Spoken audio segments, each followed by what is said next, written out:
Ramogi jwang machiegni wantiere karaka cheno mar mbako romo chakore sani twak mwabedo karaka se chako kata chal mar fwambo sani wantiere ka marango twak mabedo wadhi bedo kaka wanono mibadhi matimore e counties.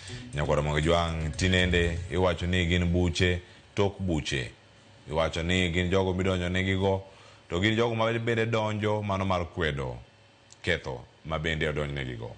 Kawuono Ramogi jwang antiere ka kod welo ariyo mwadhi bedo godo achiel kachiel. Okinyi ma kawuono mar mondo mi warangi ni chal mar wach to en mane studio ma Nairobi karka angisu mane gi jomage kato bang' winjo sigana madhi winjo ka ang'ami gi thuolo mar mondo mi wachaka tir e twak madhi bedo godo okinyi ma kawuono. Adhi bedo kata e chenro ni an nyinga Cleophas Oluoch jakisumo Kanyakwar Mukeo nyaka Sango e studio ma Nairobi antie ka kod jalony weche mag telo kendo jatatije ka County Governance Watch Kevin Osido mabendo sedonje studio karka kachiel koda kawendo machielo mantiere studio ma Kisumu wan kata kod Elio Pondo mabende en janon siasa. Kawuono wabedo kode karka mondo konwa maling'ling mapondo nitiere weche gi makedo kod mibadhi e counties.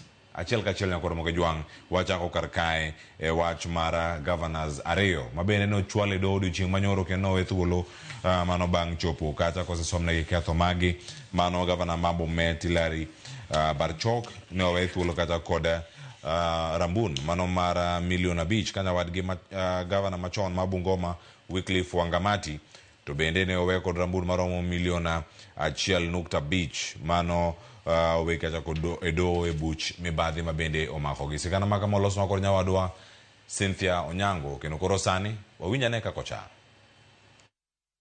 Achije 11 kaachiel kod jochung' kembe 8 odiochieng' ma kawuono chwale doho ma Milimani ewi ketho mar mibadhi e chenro mar yie kata dagi ketho makamago.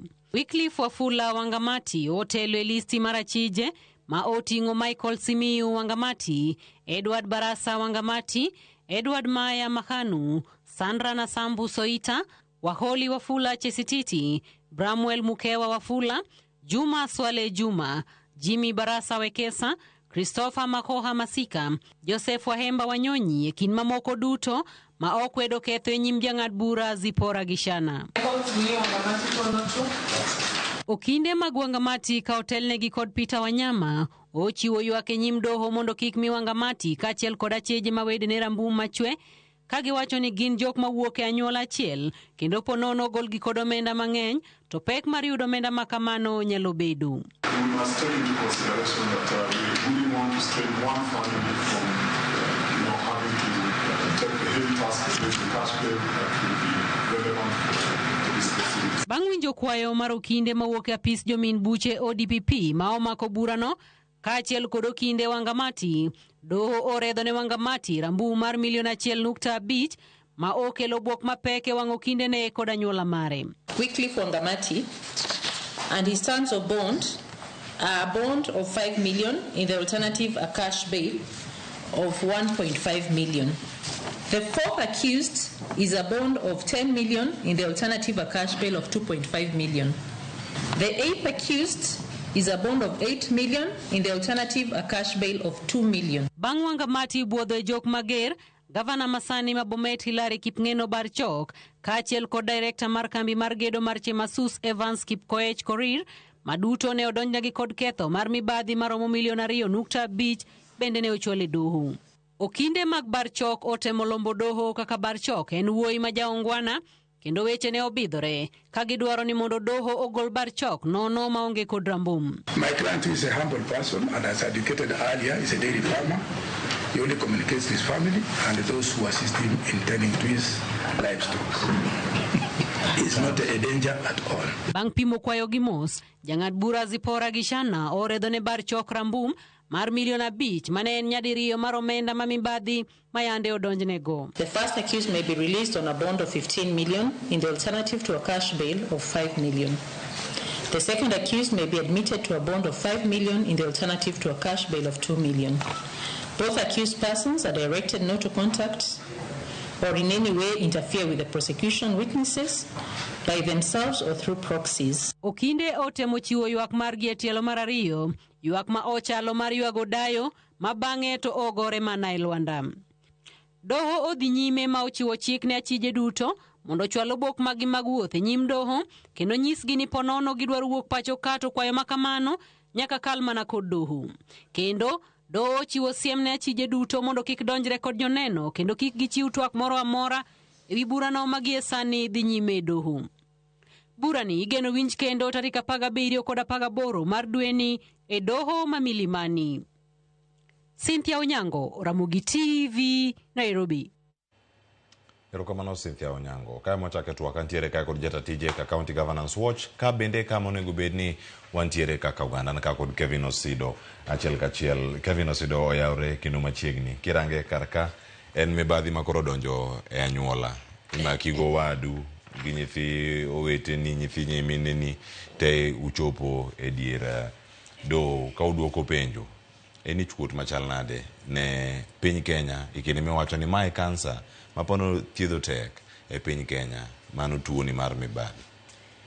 Erokamano ahinya kendo twak ma wan godo kawuono en twak maber kabisa nikech wang'iyo weche mag ketho kendo weche mag lit mar mibadhi, the cost of corruption, kendo kaluwore gi sirikachewa mag kor gwenge. To kaluwore gi penjo mipenjo no, en penjo ma aparo ni osebedo ka is one of the excuses. Kata yo ma anyalo wacho ni yo mamiyo cases mang'eny ma samoro waneno ka iketo e lwet doho kata e mbele doho ok succeed. Nikech mokwongo ing'iyo ka nitie gimiluongo ni conflict of interest. Manyiso ni jogo ma gin anyuola mari ka itelo kata ka en jatelo mongirore kata maduong' kaka koro gavana mar county. To nitiere jogo ma gin wedeni kata osiepeni kendo gibende gin gi expertise gigo ma gitimo ma samoro nyalo bedo matek mar mondo wang'i ni to tich mitiyo kaka gavana ka owadu samoro ni kata gi company mar loso ndara en contractor kata en gi company mora mora ma otimo godo gike to obid kata okaw thuolo ma oloso karatase ma oketo gi e mbele kwayo moseket kata gazettement of tender. Koro penjo manyalo bedo maduong' en ni to dware ni mondo giwe apply kose mar mondo gi apply. To kawe mano gi kanyo bende wantiere gi gimoro mar ariyo ma iluonge gi dho ngere ni declaration of wealth kata wealth declaration. Mang'eny ne waneno ka jo IEBC kwayo jogo machung' e kombe mopogore opogore mar mondo ginyiswa ni to sama iyieri kata midwa chung' kaka gavana kata mbunge kata samoro bende kitimo vetting mar PSS be ikwayogi ni to in to ang'ono ma in go sama koro wadwa ni mondo ibed e ofis ma mikwaye kata tich midwa ni mondo ibedni. Omiyo magi gin gigo ma samoro goyo tich maber ma doho tiyo kaluwore gi weche mag gorruok gi weche mag mibadhi kendo kwelo ma waneno ka dhi mbele e counties wa. To king'iyo sheria nitiere fuok mosebetie. To nikech fuogno en gima samoro geng'o tek. Omiyo ka idhi e doho kacha tinyisi mana ni ang' wamiyi bond kata wadhi miyi cash bail. To ketho malong'o ma ang' mak matudi godo kaluwore gi gigo madhi mbele kata mana kaluwore gi cases mantiere mbele kacha. To en gima tek kabisa. Emomiyo waneno in the most recent past jatelo mar Kenya ne loso e yo ma very strong. Kendo e yo maratiro kowacho ni wan gi chik milongo ni Conflict of Interest Act sani osegoye osekete koki mar mondo koro watem mar mondo wageng' godo fuok ma chik nitiere godo. To kaluwore gi nikech doho to biro mana chiwo judgment kaluwore gi evidence kata case mokele mbelene. But king'iyo kaka koro mar gavana ma Bomet gi gavana ma former gavana ma Bungoma Mheshimiwa Wangamati ting'iyo ka nitiere struggles ma doho nitiere godo ma samoro tamo gi ng'iyo ni to koro kisni ang' watime nang'o. To nikech Kenya ka bende katike mano Cleophas en ni wan gi special courts ka koro mae wanti gi gimiluongo ni anti-corruption court. To i special courts kaka mar anti-corruption court nitiere gigo ma bende gi ng'iyo. To doho ng'iyo mana evidence mokel. To king'iyo kapok cases ochopo e doho to nitiere jogo ma migepe ma bende dware ni mondo titijgi. wan gi DCI, Directorate of Criminal Investigation, magine makoro gineno, ging'iyo, gitimo nonro kaluwore gi ketho mosebetie.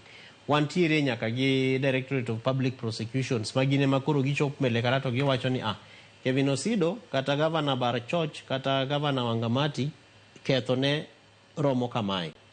To king'iyo evidence mar gik mikelogo e kama koro weche mag conflict of interest chope, weche mag kata mana fuok mosebeti kaka mag Ethics and Anti-Corruption Commission, tich moripo bed ni gitiyo mar mondo gisir koso excuses ma samoro nyalo bete cases machalo kama. Nikech corruption to nitiere gi cost mare. Sama pesa olale county kacha, nitiere gima pesa noripo bed ni timo, ma samoro jopiny koro ok dhi winjo berne, kata ok dhi neno berne, kata ok dhi winjo mitne. Omiyo magi gin gik madhi mbele, kendo dware ni mondo doho kata jogo matiye doho kacha, wan gi special institution milongo ni Judiciary Training Institute.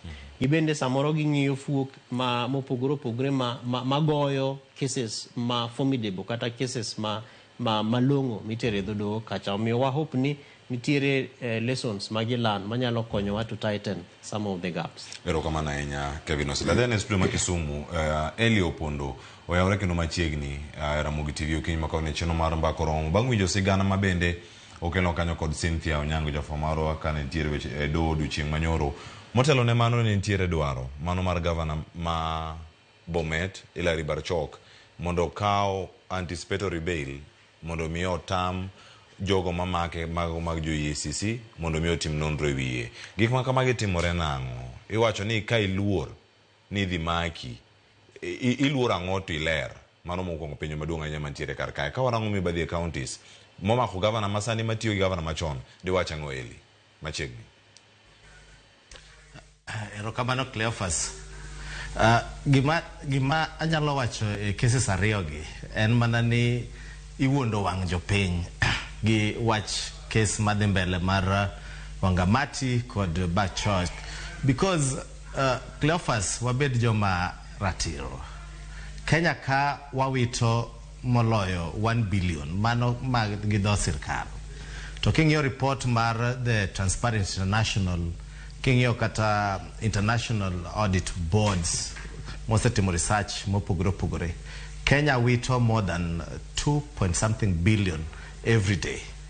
And king'iyo kata counties wate, kapok adhi specific to case madembelene, iyudo ni on source revenue ma counties gi out of the 47 counties, apart kende less than 10 emiwacho ni improve on their on source revenue, which means ni billions and billions of shillings temo lal e counties gi. Koro cases ariyo madhi mbele gi, number one anang'iyo yore ariyo. Number one, king'iyo ji ariyo gi, those Wangamati kod the governor Mabomet, they are in a different political faction. And wabo neno ni cases madhi mbele Kenya ka nitiere gimilungo ni selective judicial process. Ma ka in maber gi sirkal madhi mbele, to in iwiri mana kapamba. Ma dire moko ni wacho ga ni iluoki mi bed kapamba. To kapo ni wacho gik mopogore gi sirkal, teme mi kori keto cases kako Osido no wacho ni cases madhi mbele gi ana wacho gin PR exercise ma they will not hold any water at the end of the day. Gimba ni keto gia kita kamano ni mondo ng'e jopiny ni we are fighting about corruption, then bende it's part of, for me, and giti intimidate jogo because gin get different political persuasion. Indeed, corruption is a cancer in this our country. Making'iyo pesa malal e Kenya ka to nyalo bugia boga na ng'umateo. To moloyo counties wa.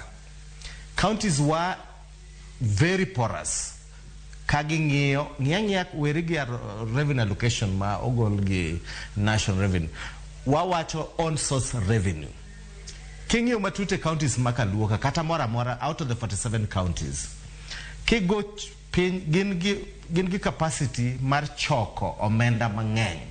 Tibro yudo ni indeed omenda gi choko to mabedo remitted treasury mag counties gi totin be mane magi disclose. So which means ni counties gi pesa mang'eny lal oko to matin ema dhi biro to gitero e treasury. To kata matin mobiro go, matin ema chope development mar counties madhi mbele gi.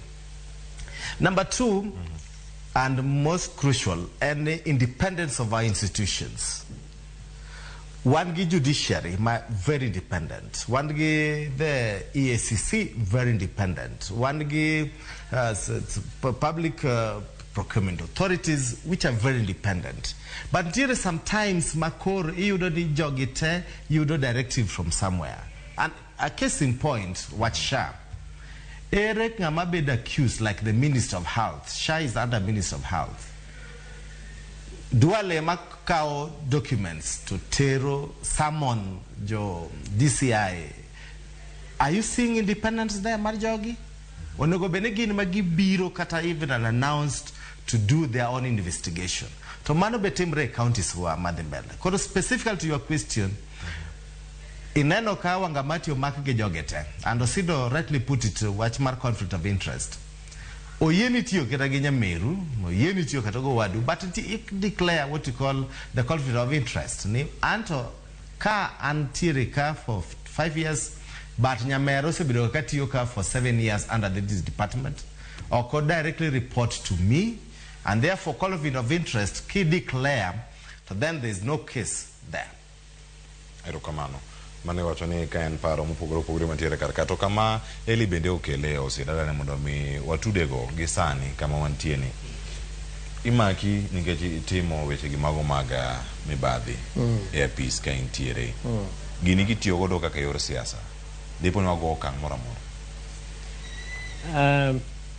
Ing'eni gima Eli owacho no en gima osebedo ka chando jo Kenya ahinya, to nikech king'iyo stages mopogore mag sirikal marwa, to nitiere kaka jogo manie telo kata sirikal mantiere e ofis kata e apis sechego ng'enyne waseneno ka samoro nyalo bedo ni nitiere siasa moro ma itiyo godo e weche mag gonjo telo kata jogo ma bende ok wuoth e ratiro kaka sirikal dwaro, politically speaking.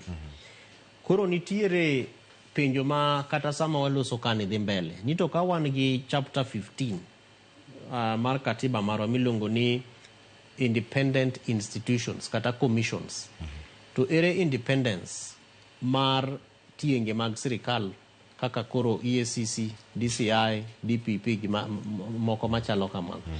Omiyo samoro nitiere pek bende manitiere ma nyalo bedo kata ni doho ka cases odhi e doho, to nitiere kata jogo ma samoro go simo ne judges, gigo simo kata ne jogo ma are directly concerned and in charge cases madhi mbele go. Omiyo luet mar siasa en fuok maduong' mosebetie, particularly ka wang'iyo weche mag mibadhi kata kaka institutions mopogore opogore, migepe mopogore opogore mag sirikal kata mago ma are independent oripo bed ni tiyo kaluwore gi addressing concerns mag jopiny mag weche mag mibadhi. To kaka inyalo time en ni across levels dwaro ni mondo wang'e ni to koro sirikal kosebetie, tich ma sirikal oripo bed ni timo en ang'o.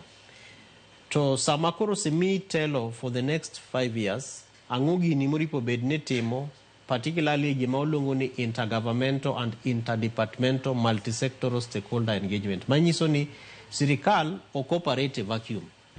But samitiyo tiji mar kaka wach ni kata mana rais, nitiere migepe mopogore opogore mitiyo godo. To samitiyo kodgi okoripo bed ni lueti bedo motegno ma bendi kos kata mana suspected interference. Manyiso ni nitiere gik moko matimre nikech maybe Kevin ok en ja party mari kata ni Cleophas ok en osiepi. Koro ing'eni nitiere kaka loso kata kaka loso ma ok mori, then kuri oro ne maybe EACC officers kati oro ne jo DCI. Mago gin gik ma ok bed ni timore. Omiyo example ma waneno kaka kuro mar cabinet secretary mar health ni ne mokawo files to tero ne jo DCI.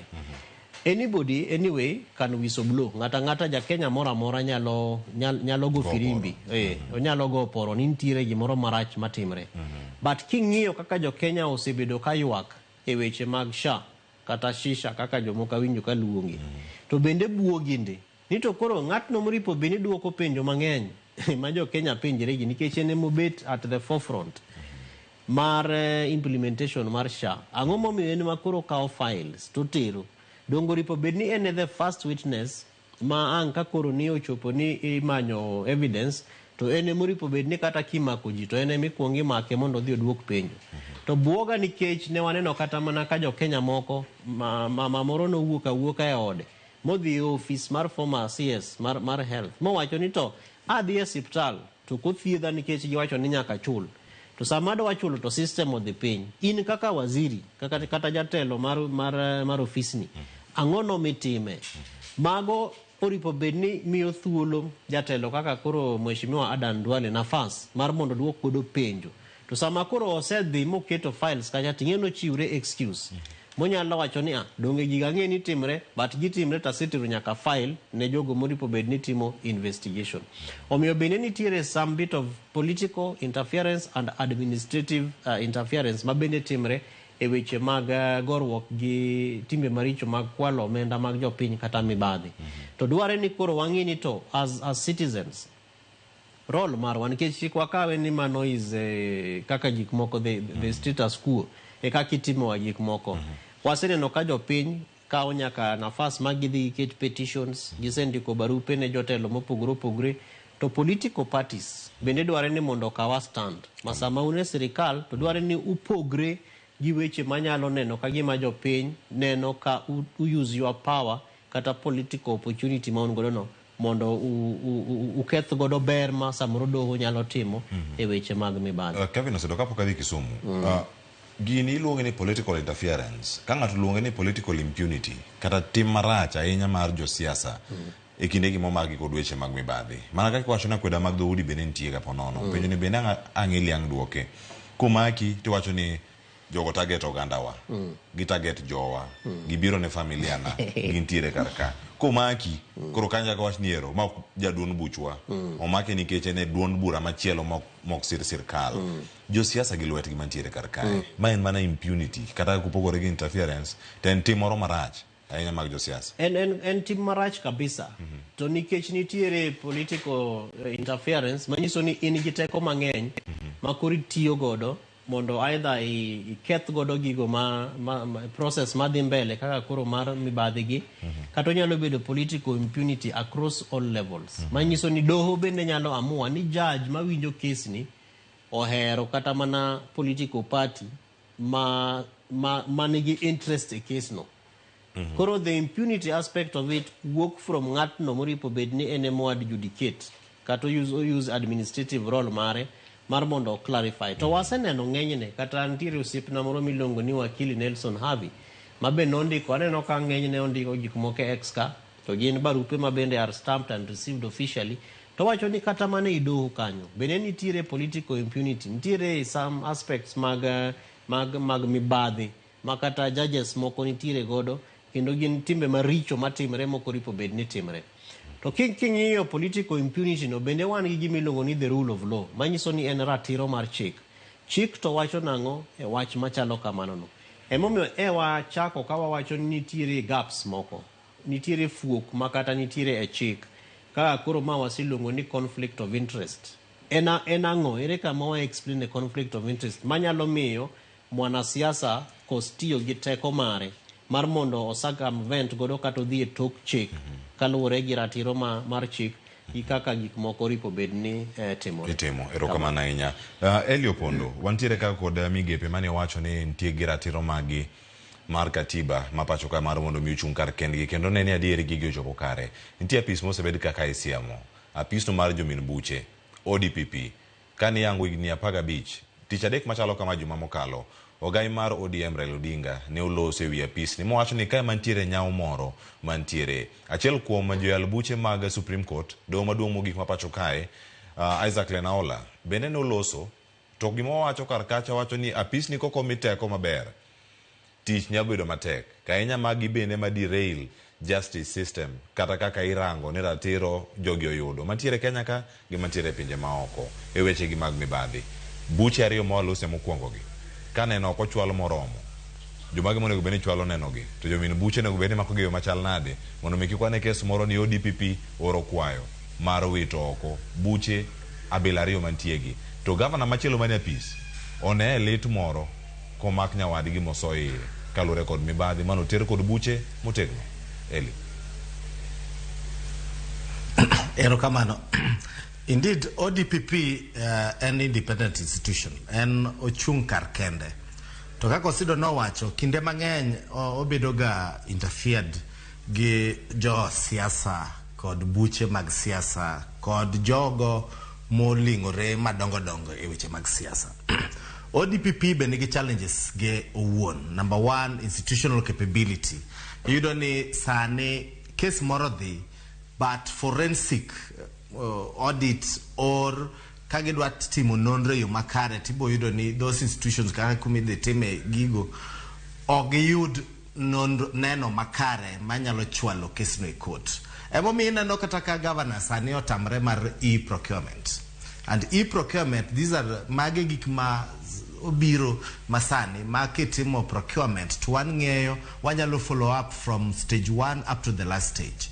To sama waonge e-procurement gik moko timre chabla mago e fuoge madongo dongo bikwongo yawo ma chieng' moro achiel ka kes moro bet to ODPP bedo gi problem mondo chak construct case madhi mbele.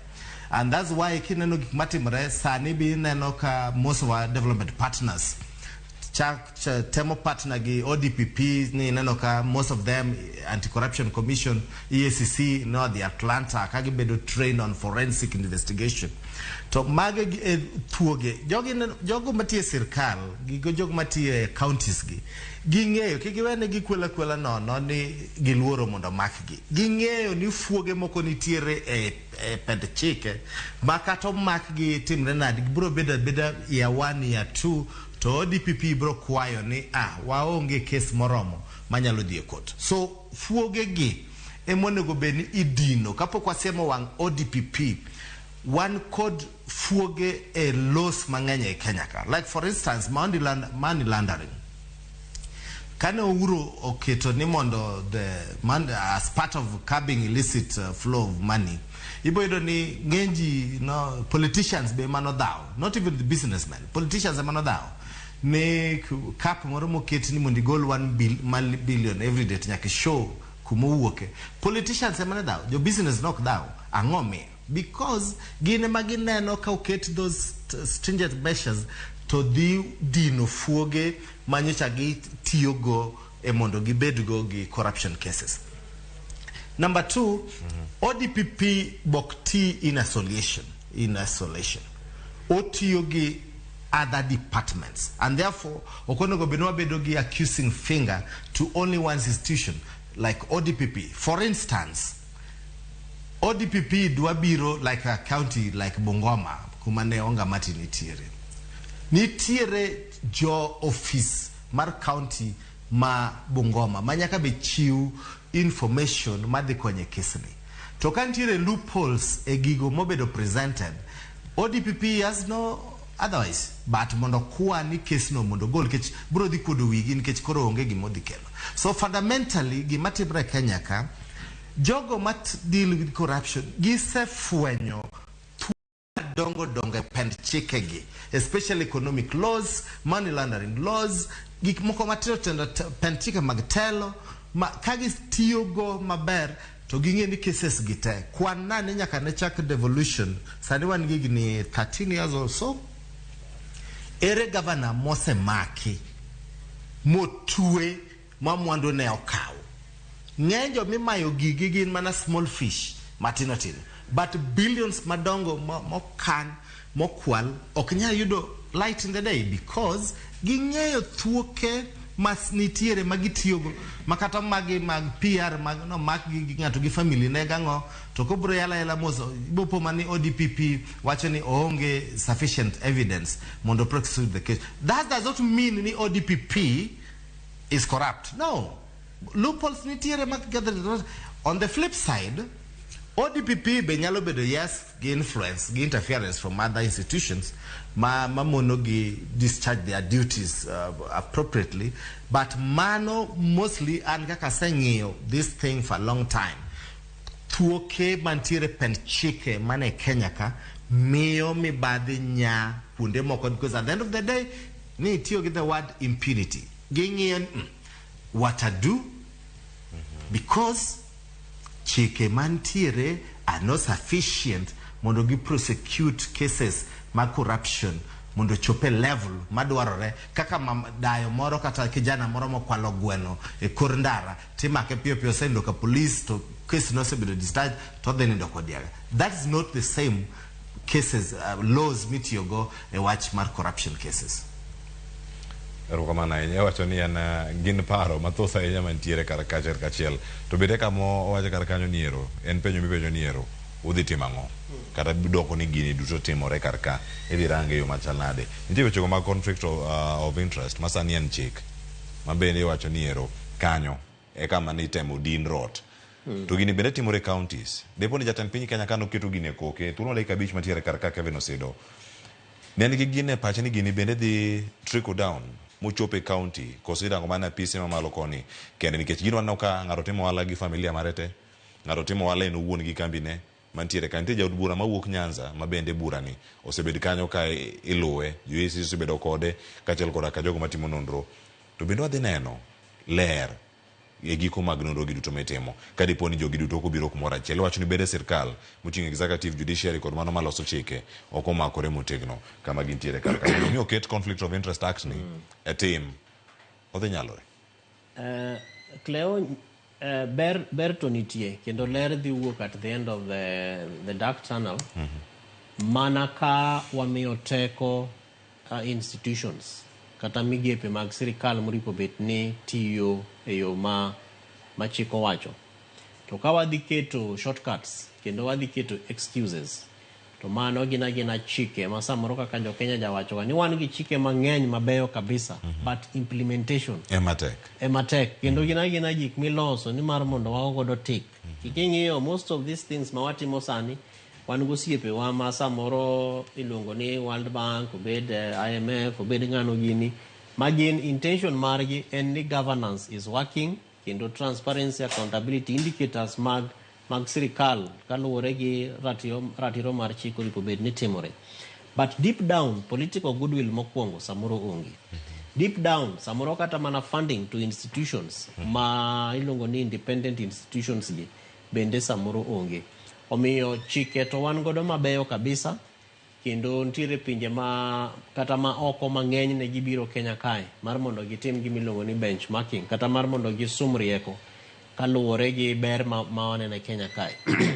To koro gima ang' watim en ni mondo we allow the rule of law to prevail. Manyiso ni kata ka en ng'atno ma nigi teko marom nadi to nikech nitiere chik walu ratiro mar chikno. To part of that bende en proposal ma bende wasebedo kendo kata ka wasewacho ng'enyne Cleophas ni ang'ono momiyo corruption cases gi gin cases makawo sama ng'eny kabisa. Ni in ng'ato 2013 odwa bedo governor to en gi corruption case tichaki yiere mobed governor ma 2017 case ni pok orumoga. Wan gi principal secretaries kiwacho NYS National Youth Council pesa manokwal kuondego scandals NYS 1 NYS 2 ni nyaka kawuono from 2012 ni case mar corruption pok orumo. Omiyo dware ni mondo wang'e ni to kata kwa keto chike moko mabeyo kaka ma conflict of interest gin very good deterrent measures. To ang'ono madang' watim mar mondo bende wa close corruption cases. Koro timelines mar corruption case ng'eni BBI proposed 2 years. Ni within 2 years to any case mar corruption should be administered completely adjudicated over murumo. Nyocha ka wan Homa Bay tawinjo ka osipna mheshimiwa Judith Pareno ma en PS ma in the office of the Attorney General wachonwa ni sani koro gise agree ni gidhi keto proper amendments mondo any corruption case okaw 6 months. To wang'eyo ni it is not the first time ma this kind of promises ikelo ne jopiny. Omiyo dware ni mondo political goodwill bende mondo bedie To anamor nikech weche mag corruption kata mag mibadhi gi iwacho gi from the highest political office ma en Mheshimiwa William Ruto. To morna ok ni nikech ene mowache. Morna en nikech nitiere an overt, jongere wacho ni overt, manyiso ni en goodwill mineno. Inyalo neno ni rais wacho ni waket gima chalo kama, nyocha winjo ko wacho ni waket kia committee moro ma I don't agree with nikech wan gi institutions motegno. But miyo waneno ni at least nitiere goodwill moro mabiro. But the positivity kata ber mar goodwill machalo kamano ema ok wane nikech gima chiko wacho ni mondo tim ok tim. Excuses ng'eny molo gigo ma chik wacho ni mondo tim mar mondo jopiny one ka adier itimogi. Kata pesa mar jogo ma pesa mose kwal moket e pinje ma oko, stashed in foreign accounts, dware ni mondo samoro kodwok gi to land ne jopiny ni pesa marom kama. Governor Kevin Osido Masiaya nokwalo, to sani wase recover pesa marom kama, kendo pesa gi idhi ket in XYZ service delivery area machal kama, kata wadhi kunyo godo pi ne jo Uyoma West nikech gichandre gionge pi, gik machalo kamago. Mago will help boost confidence kendo trust mar jopiny e weche mag chike kaka mar Conflict of Interest Act, weche mag institutions gi tich ma institutions go timo. But bottom line en ni chik jo Kenya bro neno ni adier chike ma wantiere godo gi gin chike matiyo. Kamano. Ero kamano ahinya. Weche thoth nyakura mogi joangi sana somo sangwen. Waduogo kama numu piny mathoth. Ahinya waduogo e tielo mar ariyo mondo mwanona ne matimore bende e counties wa. Bende mibadhi timore e counties wa. To bende jok manyalo go oporo gi nitiere counties. Koso bende mana counties mamoko e kinde magi bende timore mana machiegni kodi to ponono ikia. Okenge gi chike mantiere bende nyalo lugi kaka dwarore. En sangwen mar okinyi nyakura mogi joangi chenro mar mbakoro mwaka ywe masani kikidhi mabor.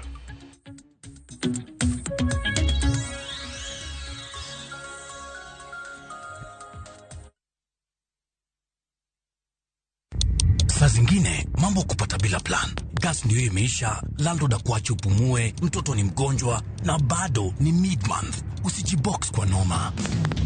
Piga *531# and sort your emergencies with my Mobi Civil Servant Loan. Iwe usiku au mchana. Kama wewe ni civil servant, sasa uko sorted. Dial *531# and get up to 20,000 shillings and pay from your next payslip. No paperwork, no guarantors, no drama. Ni wewe tu na simu yako. Register now and see your limit in seconds. Built for Kenyan civil servants. My Mobi. Iko sorted.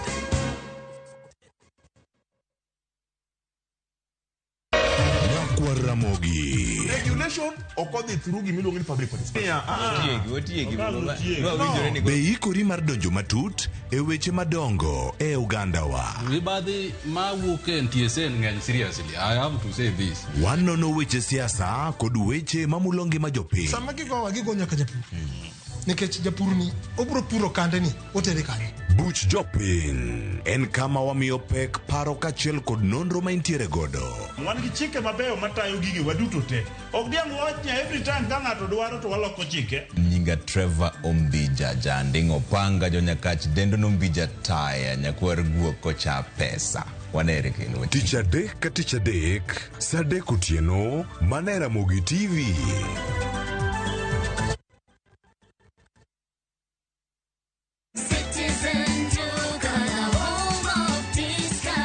No queues, no heavy bags, no stress. Just shop on citizenduka.com and get everything delivered at your door. We deliver across Nairobi, Kiambu, Thika Road, and beyond. Shop now on www.citizenduka.com or on the View Sasa app.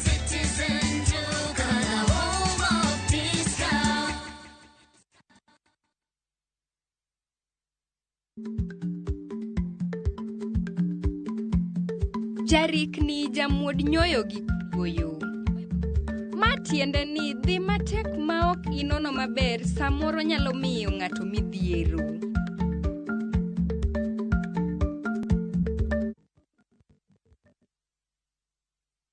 Introducing Wigo, your trusted ride. The ride with the most reliable, verified, efficient, and transparent drivers. With fabulous cashback incentives for passengers, each trip on Wigo feels like an upgrade. Download Wigo from Play Store or App Store or SMS Wigo to 20425 and ride with confidence. Wigo, let's go.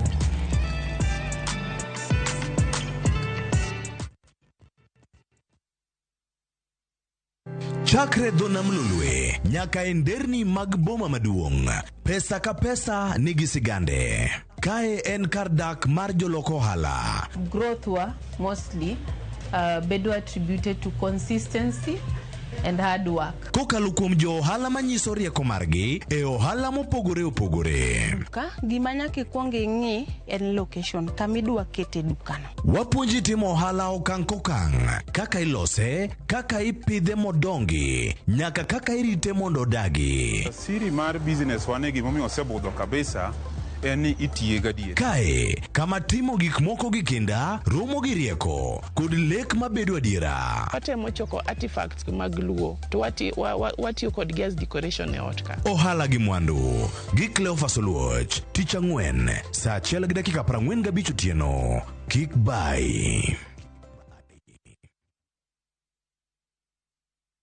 At View Travel, we understand the unique needs of corporate travel. We specialize in flight bookings, hotel reservations, ground transport, team building, corporate retreats, and MICE services. We manage everything from venue selection and event logistics to visa and immigration assistance to ensure seamless travels tailored to your needs. Let us handle your logistics so you can focus on growing your business with ease. Contact corporate at viewtravel.com 0703 254 254. View Travel. Dream, explore, discover.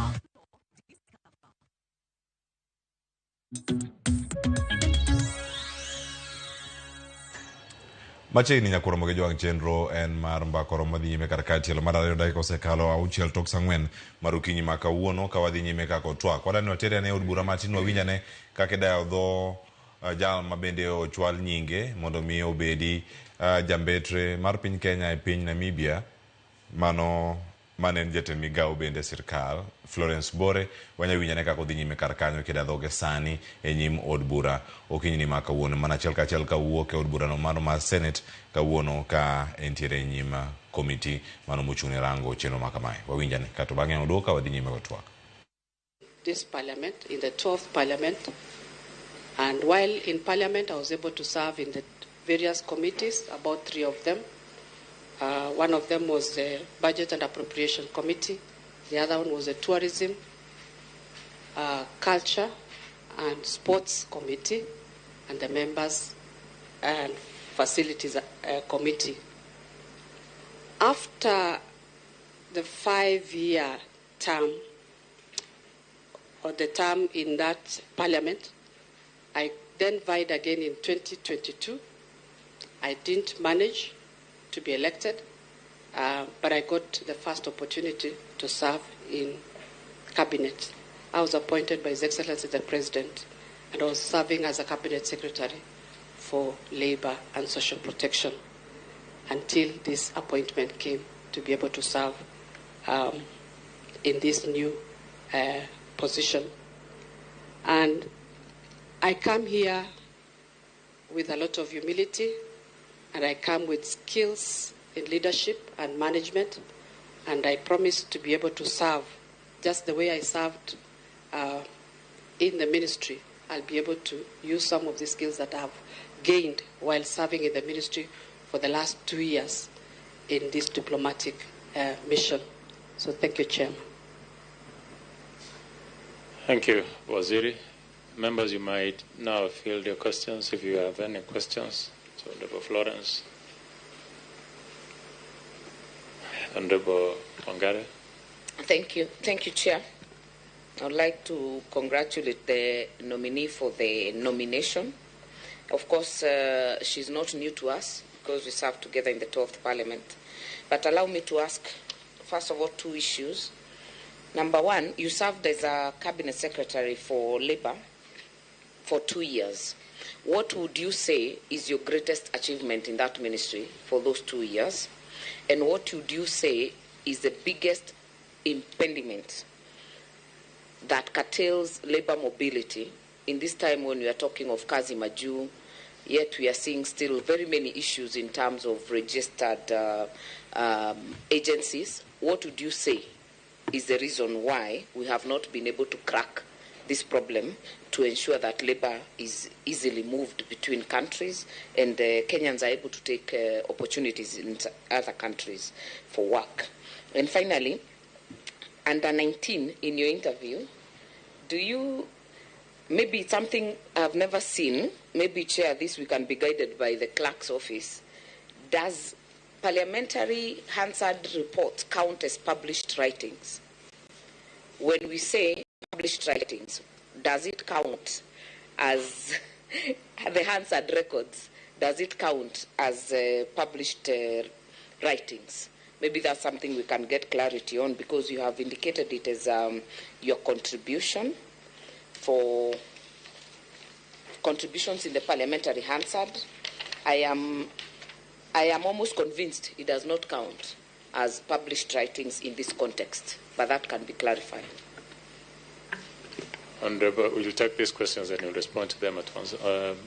Honorable Caleb? Yeah, thank you, Chair. And congratulations to the nominee for the appointment. Chair, I will start from where Honorable Martha left. I was also wondering if all those things that she has listed as published writings really contribute to, because in my view, we are talking about journals, books, newspaper, and such like.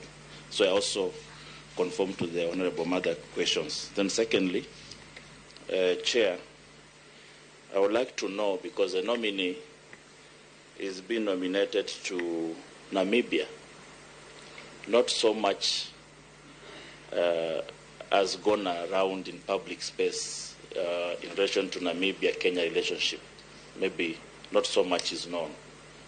I just want you to state, because this is the missions you have been nominated to, I wish that you state what is the cultural orientation of Namibia as a country, also the social, economic relationship we have between Namibia and Kenya. Secondly, how can Kenya and Namibia or leverage on the Namibia relationship in terms of trade, especially in respect to the African Continental Free Trade Area? Those are my two questions, Chair. Nyakura mokja mano cheno madhi nyime kacha yudu bura wachini cheno maramba koromo kae maidu thuolo mano marango matimore kor gwenge mopogore opogore ima bende timore boma maduong' ma Nairobi kae kod alwora mare. Nyakura mokja ateri bende kama chielo kar jot mar jatend piny Kenya ma yudore Nairobi, kama jatend piny Kenya rwake jo mbetre manyien mino kanyo kutieko loso sani mano jambetre manyien e piny Kenya kae ma Indonesia ma bende osebedo kae ka loso ari okinyi ma kawuono mano ambassador manyien wacho kanyo ni His Excellency Mr. Teyas Baskoro harki wacho ni en nying moro matek wacho ni wabijane ka kodhi mbele. To the widest extent possible, the mutual aspirations of our two nations within the parameters of the law. Congratulations, Ambassador, on your appointment. Welcome to Kenya. My very best wishes, and I look forward to working with you. Thank you, sir. Thank you very much.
Ambassador.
I see you have a good commander.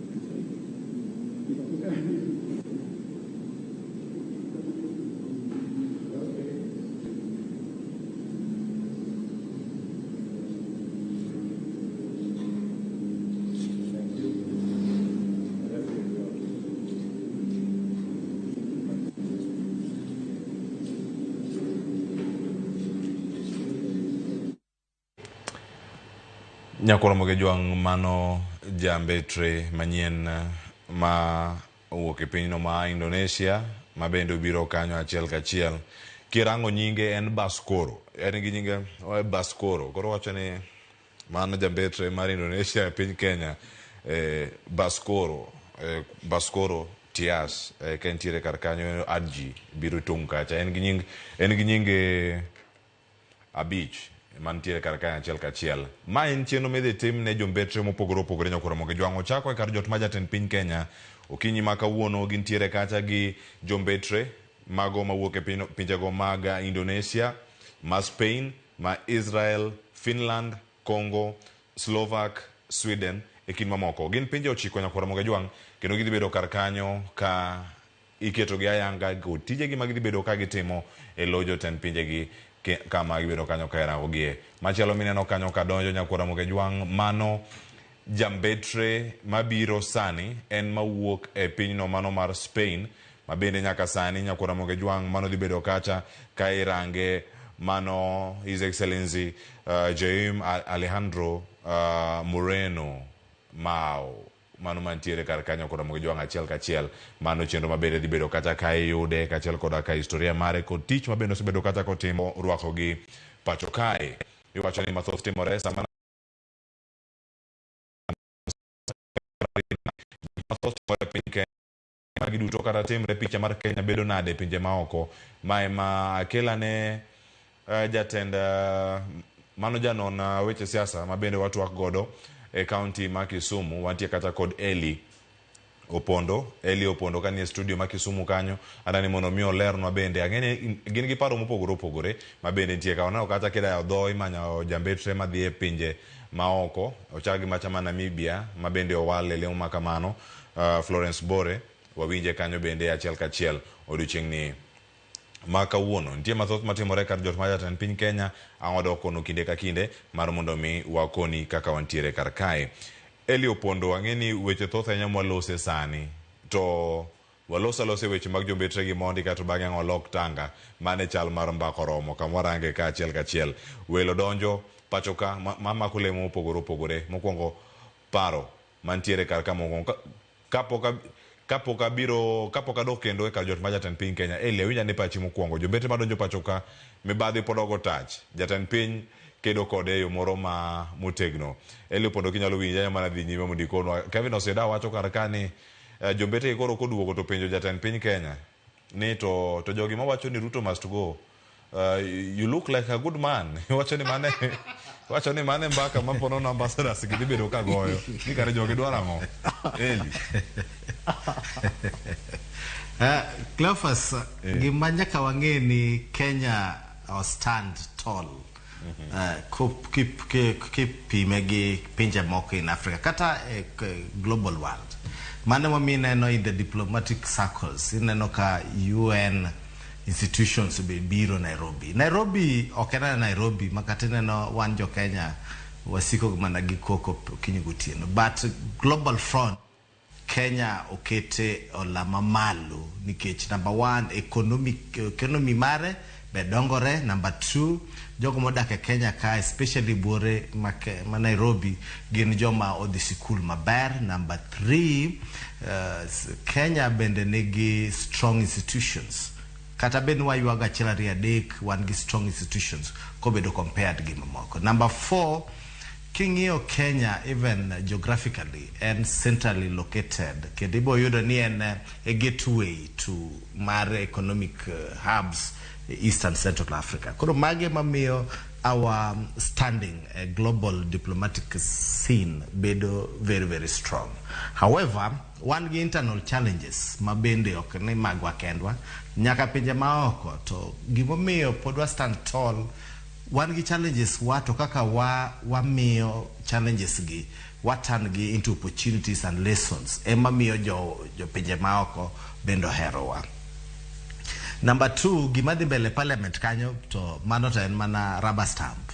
Ing'eyo ni sani waonge opposition. Koro nying moter nyaka ne chak neno manye Ruto donjetelo en manyo golo joge. But after Jesus, but joge motero e parliament gita katibedo mana gi cases kain ja president say brother at the mbele. But that does not mean name ginwa negate the tenets of governance. No, and the political money regime was a watch anima parties ge and members ge ma through the parliament bro mana approve. So gimabe nyaka watch me you made a joke of it name jina watch ni Ruto must go to joge ko biro doka Kenya bear. Cleophas wanyo ma travel loko mang'eny gi watch negativity gi gin passing clouds.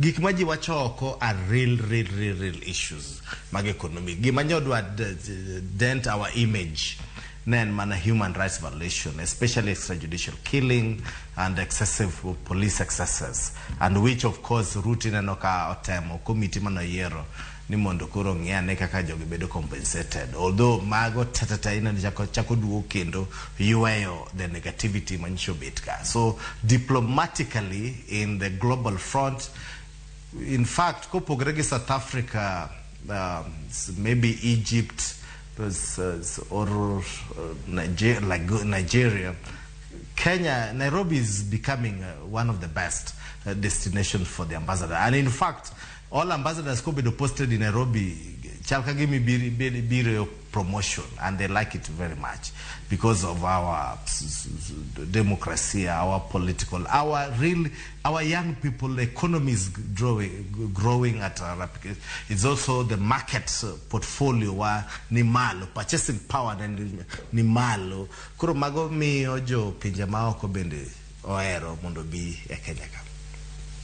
Komana inya Elioponda duoge studio karkae Kevin Osido bende paro wi jombetre ntiere Florence Bore migeno die piny Namibia kadipono puodhe kachel koda kama timore kar jot majaten piny Kenya gisani winjo kanyo ili wache ni mana stamping mana puodho to gidhi kamera ngogi kachel kachiel kata onge opposition yo kata kaleba misigi nitiere mana temo penjo matek tike mabede onge kama penjo matek gidhi. Cleophas, mano to kendo e ber mar democracy to samoro bende rachne nikech gidongere wacho ga ni let the majority have their way and the minority to have their say. Manyiso ni jogo mang'eny kendo ma gin ginene ka gima gin gi teko mang'eny dwachu ang'o yud kendo ang'o kaw mudhigo, but wabende jogo man matin wabe winje uru pachwa kata kulowa to wanang wasewachuno. Omiyo mano to e gima ayie gi osiepna Eli ni e kama wasechope as a country ni kata ka inyalo bedo ni in opposition kata ka nitie gigo ma itimo to samoro kakiparo ni oripo bed ni timogi ok kaka itimogi to gima dang' itime be onge, but bear some of these processes en ni ka gitimre bunge kacha to bunge is a house of order. Emomi obedo ran yik milongo ni standing orders. Ma gimi wacho bedo recorded tool milongo ni Hansard. Kendo clerks hakikisha ni ka session mar bunge poko chako to eni speakers go nyaka bed ni tiyo.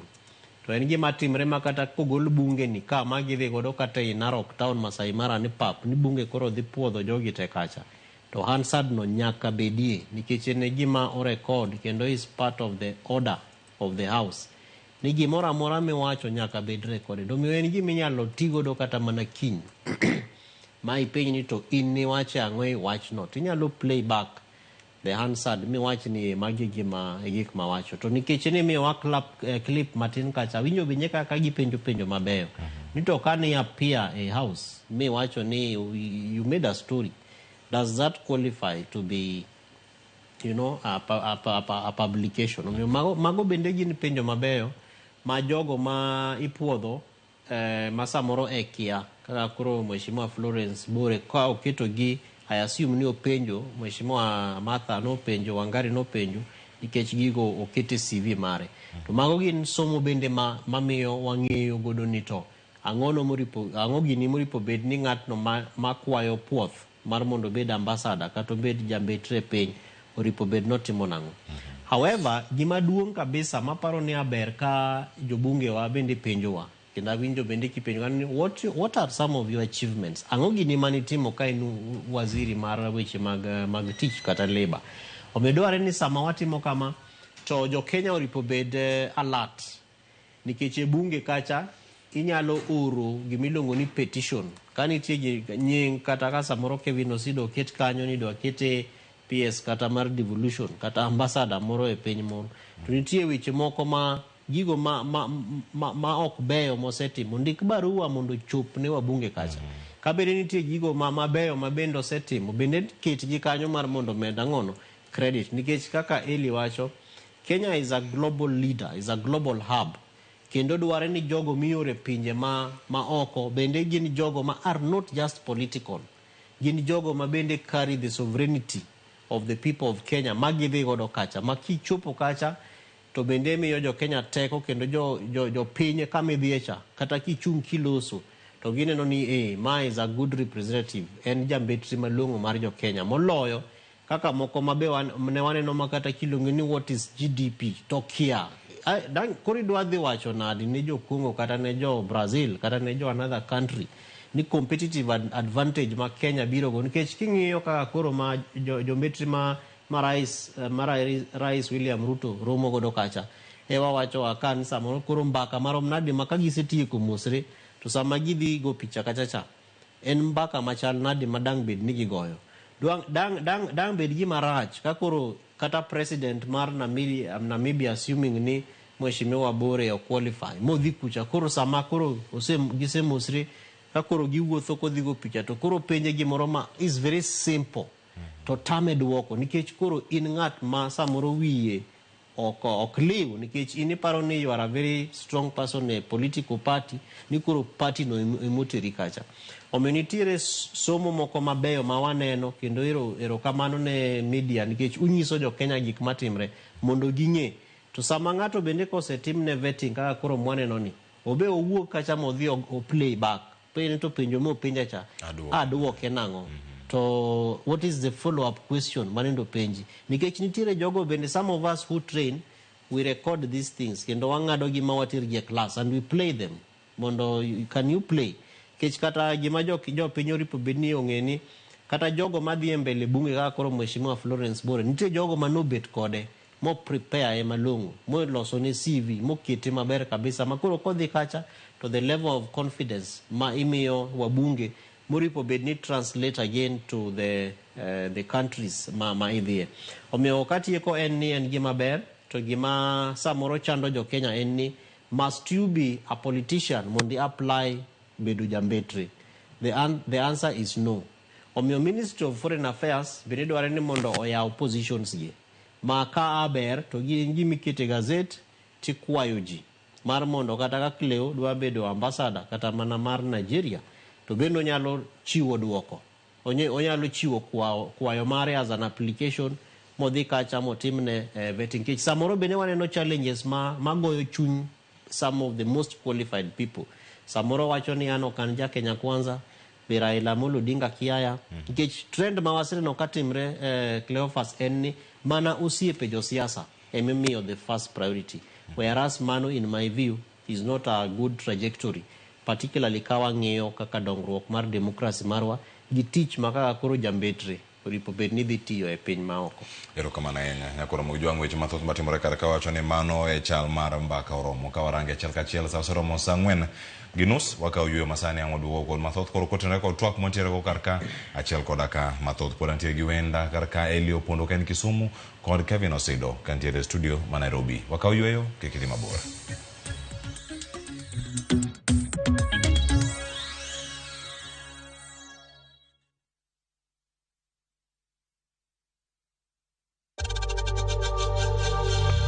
We know times are tough, so save money by buying airtime from M-Pesa to any network with zero transaction fees. Dial *487*2# and get your airtime PAP with zero transaction costs.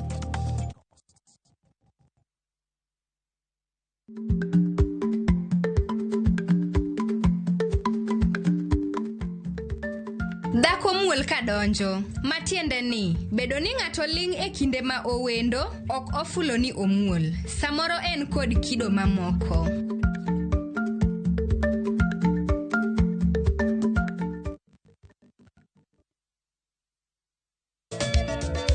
Machiegni nyakoro Ramogi jwang' e chenro mar Goma Owake.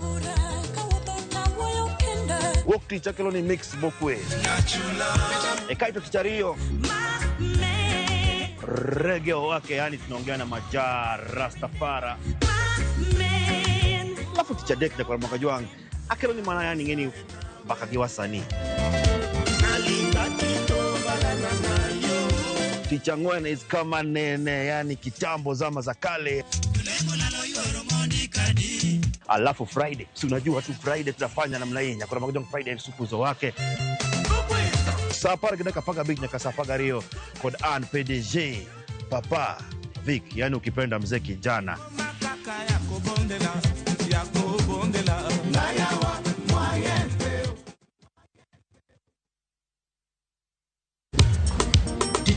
Ticha beach kocha kore saa 4 otieno nyaka saa 6 lakini ni mixes maliet kabisa mag luo rumba luo benga kachil koda jawa maliet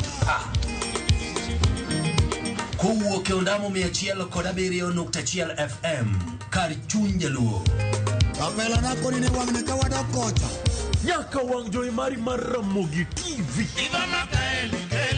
Lungani a boy handsome mandawea roji bed and breakfast. Lungani DJ Kolokol instrumental.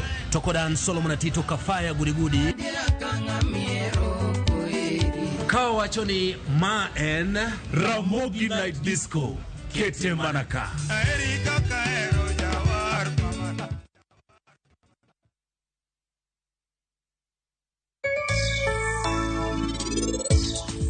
Chakre chon, ji mang'eny mane pidho kich be ong'ere ni gin joma dongo. Okoro naneno opportunity gimanyalo timo mondo akony mon gi youth through what pidho kich.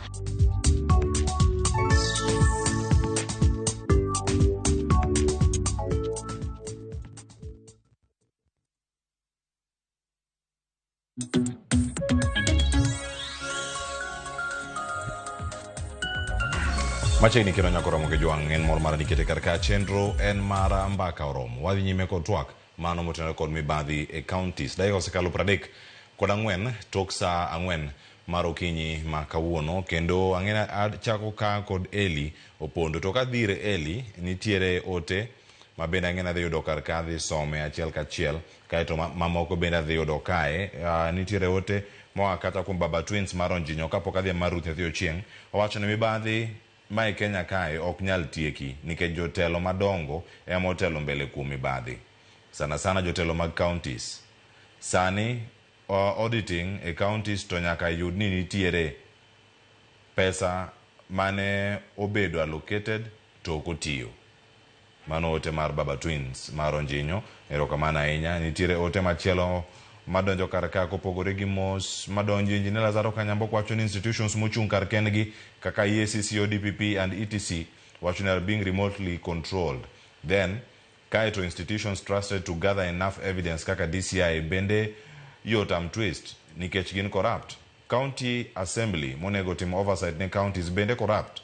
Then Senate monego bed kod final say ewi impeachment bende ni kod their partisan interest and they can't be trusted nikech good number of them gombo replace embattled governors. Ankoro aneno ni NGOs kaka mar Kevin Osedo gini emakoro timane credible oversight. An Engineer Lazaro Kanyambok Makariobangi Jamaguje Kanyada East koro ka NGOs abila mar Kevin Osedo gini emotim oversight kare jok muyiero ka otimango koso uyero gi mondo Osedo konygi bang'e to Osedo gini bende ok chul gi pes ok chul kod pes osuru ma jopiny kod mathoth akaw ote maruti atio chieng' ka kete yamo Eli Ang'i duok maka achiel koda Kevin Osedo ka wantiere kar ka wacho ni wach mar independent institutions gi tinde gin mana otea Ruth tinde ng'eny gi weche mag otea giyudo directives from the highest authority.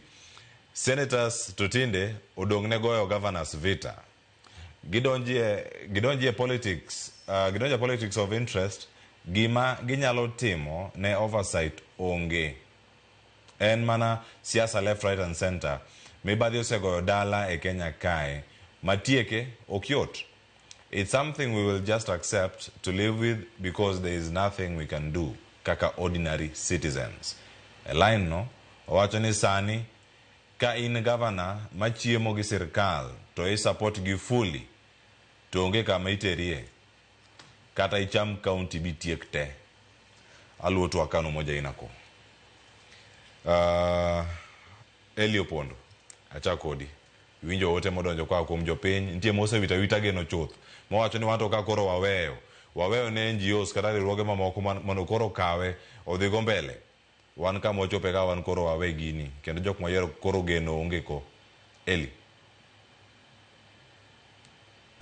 en gima lich and wakwayo jopiny ni kik wa lose hope and wan gi civil movement strong moingo pinje moko ma wakiogogi koro kendo albert ni wan gi challenges matin to kik warem ni koro onge gima nyaka tim. Wan gi gima iluongo ni whistle blowing, witness protection. Ka in gi wach moro minyalo wacho tinyalo dhi ka witness protection agency to konyo sirkal. To wan bende wach utadune koko beda unpacked properly to bro mono kata jogo madwaro konyo the process mag investigation bero miyo gigi la then gi witness protection an agency ma sirkal no keto ma very independent mondo kony jogo duto madwa konyo cases mag konyo raia civil movement mondo konygi but kinde mang'eny bedo ni these independent institutions gin kanyo gi nying but resources ma parliament will allocate to them onge. Mano duoka e penjo maduong'. Ibro yudo ni these strong institutions mag independent sama parliament kura allocate pesa tibo yudo ni gine mag yudo moloyo kaka ne gikwayo. Ere kaka tung gi discharge their duties to budgetary allocations gi to tin. Koro mage fundamental issues monego beni walose ka kwa instead mar kunyo kukune wanwa yuero mana tok e. Number 2, gima andat wacho kendo and civil society plays a very important role. And in fact, in terms of governance, one gi institutions adek kopogre gi sirkal mane jopiny yiero kendo ma okete. One gi the strong media. The media plays a very important role in the governance accountability. Mano is strong institution civil movement number 1. Number 2, one gi civil society organizations like Champions of Peace kumatie kama Governance Watch kumosido tie. One gi ji mopogore civil movement madongo makelo weche alternative elements in terms of governance.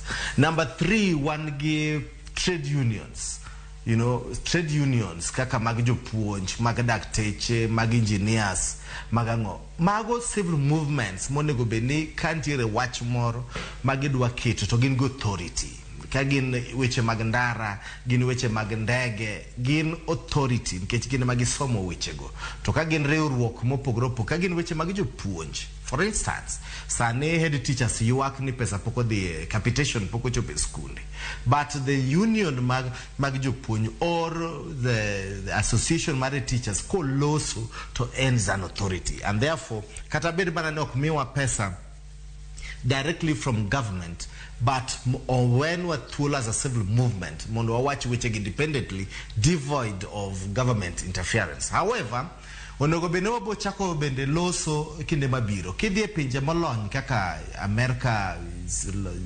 UK or countries in the Scandinavian countries, ibo yudo ni piny allocate pesa ne civil societies organizations mondo gi konygo sirkal bende chwalo agenda margi.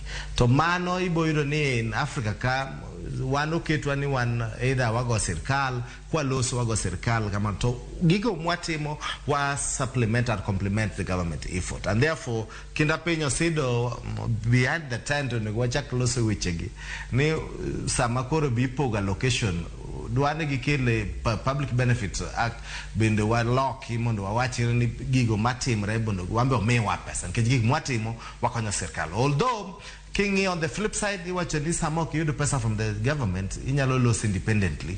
Nikich at the end of the day, Ngamaburgo Nisimo from State House or from the county government. And you go koko kanyo pesa wabe mi go nwago koko. And that's why most of the civil movement wabedoga what independent. But manok major pain to Eli.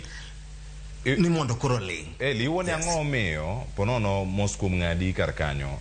En ango miyo otek mar miyo civil societies giteko kata mar timo weche mag rango kata keto nyong'ong bende ne telo mag counties nikech wacho ni samoro wang oket malo ahinya ne sirkal mar William Ruto to counties magwa makaluo kata counties sirkal ma piny gi makuo timre no wacho ni ma ok mibadhi ma en kuo matimore counties teko ne mapoko mi civil societies because civil societies range mana e okang mano mar national. And it's true, you are very right. Matter have been very selected and biased. In 2007, Neji onegi kisumuka keno negi jimangeny. No kwa neno ka civil society oriure mangeny ka wacho ni timre. Jo Kisumu na yuago yuagi. 2013, 2017, onegi jo wa mangeny kisumuka. No ka neno movement madongo Nairobi. Kabiro ne wane watotho wa kisumuka kata Nyanza kata Migori monegiji Madare Sofia movement onegiji ya urewe mangeny. No kwa neno the kind of movement man the civil society uketo. And your point is very direct. Ni tiere seche moko ma civil societies moko begibedo selective on the agenda. Ibo yiro ne sani Ruto one term negi specific agenda negi specific civil society organizations. But kochopo issue makoro duwaro mondo riuji te to koro jomoko do be selective. Then gi concentrate malo to penyka to odo. And therefore counties gi ibo yiro ni counties gi bende it's very difficult mondo you do a robust and strengthened civil society organization manyalo bedo gi capacity and muscle mondo ochiwa accountability at the country levels. Emomi aparoni wasido through the country governance watch gisiti mang'eny which mag governance tracking progress mag counties. Accountability does not mean ni mano be kumwa the wrong some civil society ni kochopo gima rach emage wacho. Accountability I applaud gik motimre mabeyo e county kaka the best mag devolution.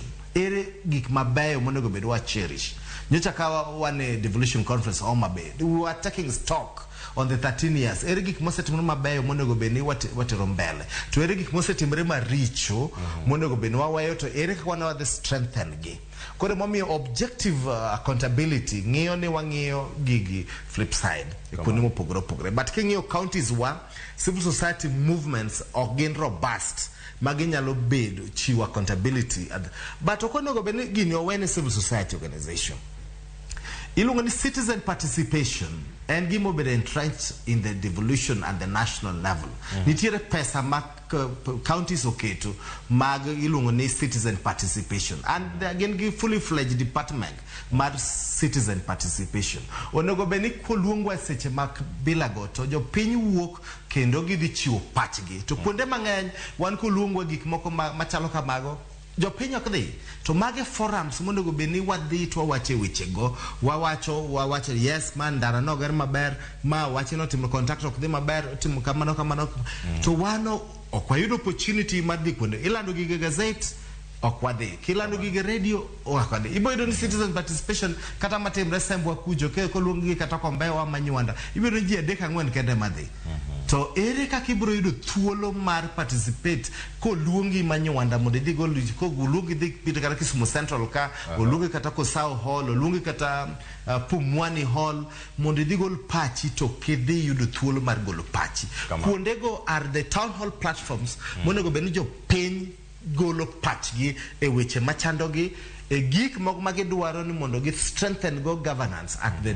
devolved units kaka for instance e counties kuondegi ng'eny jo piny ok follow gima iluongo ni governance matimre counties jo piny ok follow gin girito mana audit report kondike gazette mane sama giparo kara gimoro timre ka to okinyi gokinyi sama gik moko timre processes gi te mag budgetary process jo piny ok luw.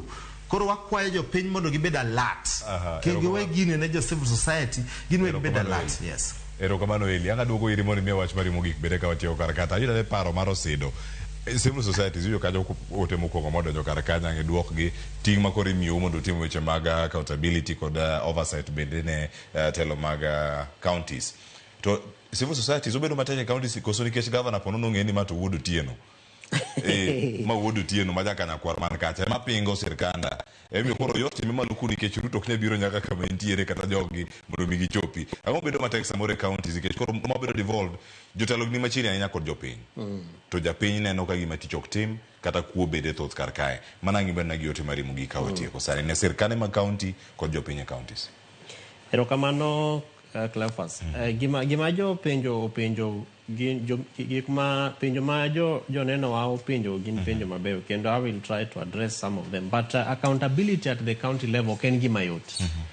One kaka county governance watch en gima wasebedo ka watimo since 2015 kane wabedo registered to kata mana before that wasebedo ka wan at the heart of creation mar devolution which mag transition authority kanyone wantiere commission on implementation of the constitution mano hotel ne gi mheshimiwa Nyachae ne wane iye kanyo mabange wa realize ni to okwa register wa organization mawakelo gimilongo ni county governance watch koro en tiende en watch over counties by looking at the both positive aspects the negative aspects aeto watimo gimilongo ni proposals. So for example ka yan gi report mane wagolo 2014 to kingi en report mondik ni county integrity, transparency and accountability report ni ng'iyo weche mag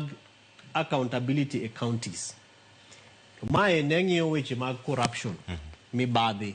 For example ang'o gini ma counties timo kata ok tim kaluwore gi weche mag mibadhi. To my is based on a tool mane waloso in 2014 milongo ni county county governance index ma en tool mang'yo kaka sirikacho ma kor gwenge tiyo kaluwore gi weche mag pi, agriculture, infrastructure, education and also health. Aeto bang'e nikech kane wachako to ne wajarang ga counties best performing, worst performing. Ae wamiyo governors nyingegi, I mean nambni gi. But bang'e to kaluwore gi engagements kaka devolution dhi kendo feedback mabe wayudo from migepe kaka mar council of governors kata independent governors by themselves gi jok matiye counties. Koro sani watimo accountability based on service delivery. Koro wang'iyo county ni e weche mag pi ere kaka utiyo, weche mag somo ere kaka utiyo, weche mag ndache kata mag infrastructure utiyo nadi and so on and so forth. To mae nikech ne en weche mag integrity basically touching on corruption. Bende ne wang'iyo counties ma bang'e jo neno wanyalo ng'iyo the details of the report. Kang bange tinyalo visit our website. Tingio, for example, accountability and corruption perceptions. Jopiny winjo kata neno nango e weche mag mibadhi. Transparency in contracts and work done. Samichiwo contracts kata sama gitimo sama gioro kwayo e gazette. Ere kaka information ni bedo passed on. King'iyo kata mana corruption prevention measures. Ang'o gini ma samoro counties oketo in place? Do they have, for example, a toll line ma ng'ato nyalo goyo ma owach ni adhi apply kata mana for a job to kwaya pesa? To bang'e ere feedback mechanism ma bende oseketi ma EACC nyalo yudo that kind of information etc. Then wadhi nyaka into issues of access to information, access to county budgets. Kidhi e website mar county bende budget nitiere iye kanyo. To bende kidhi kata mana ng'iyo weche mag quality of information.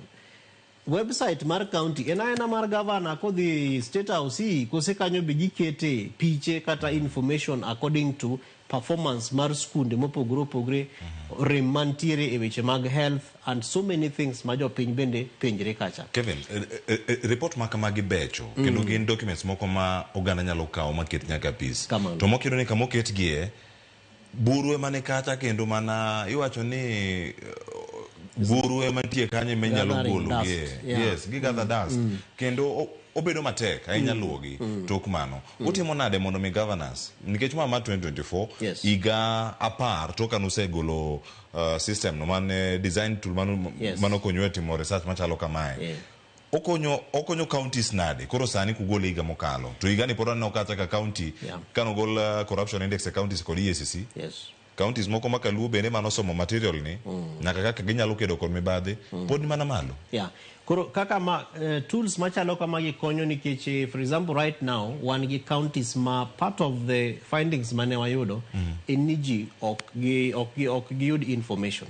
Koro gisebedo gi revamping of websites makata ntiere trainings ma wasetimo linkages with some other institutions mar mondo konyi ga ginyalo loso kata mana easy to consume information mikete website.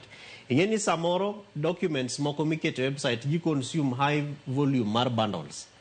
Kaluwore gi kako kete website kacha en pages mang'eny to en kia PDF otimre nadi. Koro nitiere discussions masani king'iyo some of the counties websites mag counties ma wasetiyogo to giketo gi in a very easy to consume, easy to understand and easy to consume. Basically a popular version kata simplified version mar gima gidwa wachono. Number yo bende waseneno ka counties absorb gima waluongo ni service charters and there are quite around 8 counties manyalo wacho mose absorb gima iluongo ni county service charters. Ma project mora mitime county no nyaka giket alarm manyiso ni main project machalo kama ilose gi ng'ama chalo kama to ochakre date machalo kama turumo date machalo kama. Omiyo nitiere a number of good progress ma waseneno. Aeto bang'e to nitiere dissemination platform ma waluongo ni governors round table. Masani bende waseneno ka initially kane wachako yudo governors ne tek ni governor biro to bet gi speaker o bet gi jo county te gi jo piny aeto gi watimo PowerPoint presentation to wayao feedback mechanism. Kane wachako governors hero mano nikech ne giwacho ni kaka ne Elio wacho ni un civil society uneno ga mana gik maricho but sani koro gi absorb a lot of positivity. Adwa ni mondo katieko Cleophas to Ruth Nyathi Chieng'o wacho ni no se give up. Japiny should not give up nikech katiba umite ko mar ndiko barua to pile ana jatieko kaka miyo jopiny kata mana namba na kata kwayo gi mar mondo gi ornwa barupe to pile kawayudo barupe kata kawayudo simbe kendo ng'enyne kata in other stations to jijago ga simo ma there are so many things machiemoro kata abro biro ka gi PowerPoint presentation matangni simbe ma jopiny goyo piche ma gi oronwa and then ilonga ni before and after. Ber ma waneno kum feedback omiyo Ruth Nyathi Ochieng' kiki give up, devolution is here to stay kendo nitiere ber mang'eny ma devolution dhi miyowa.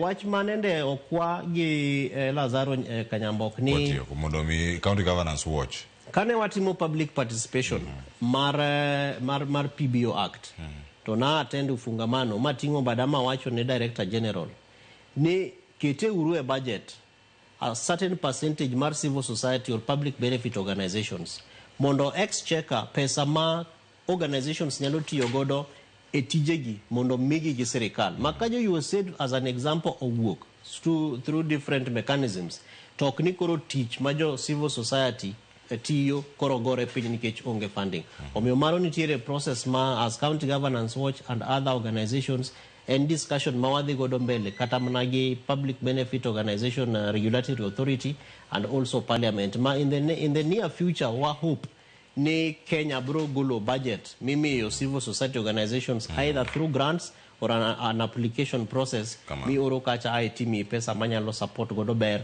majo Kenya timo through the different organizations. Ero kama na enya Kevin Osido.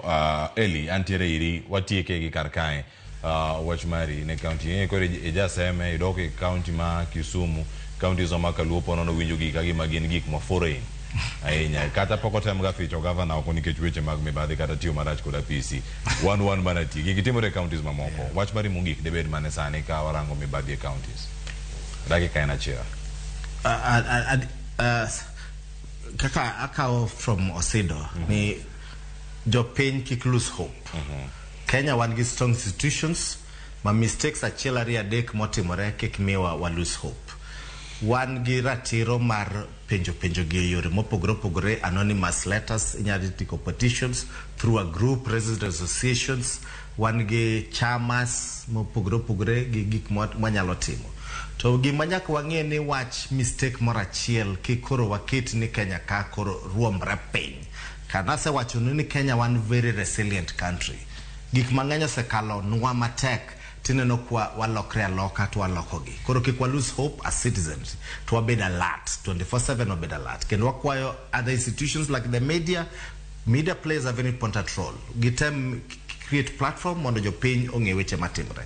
Number 3 gin kaka jo civil society, trade unions, religious leaders wabeduru motang kendo wagoluru pachwa nikech Kenya to marwa jite kwa ketho to ge kumwa bwar ngondie to clear fast wakawe 1 minute to or few seconds mondo goye mos ne family mar Felix Olwero mancho ne gisabe kucho manen county assembly clerk mar Siaya County kendo wago mos ne joko Olwero te gi mama Emily gi Angie kuom tho mar Felix Olwero.